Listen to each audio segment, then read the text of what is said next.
Good morning. Let me tell you a moral story on the go.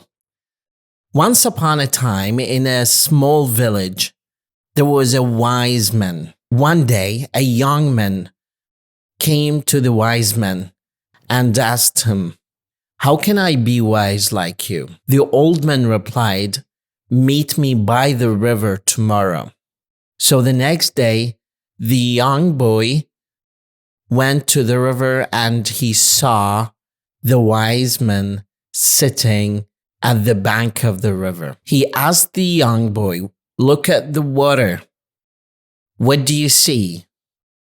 The young boy said, "I see a reflection of myself."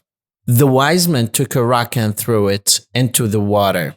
That caused ripples in the water.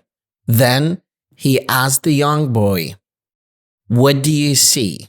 The young boy said, "I see my reflection again, but it's distorted by the ripples that were caused by the rock you threw." The wise man smiled and said, "Just like the water, your mind is clear and calm when there are no disturbances. But when there are challenges and problems in the world, your mind will be distorted and unclear. To be wise, you must be calm and clear when faced with difficulties, challenges, and problems or disturbances of the world." The boy took the wise man's advice to heart, and he learned to be calm and clear when faced with disturbances or problems or challenges in society until he became wise and respected member of the community. The moral of the story is staying calm and clear-headed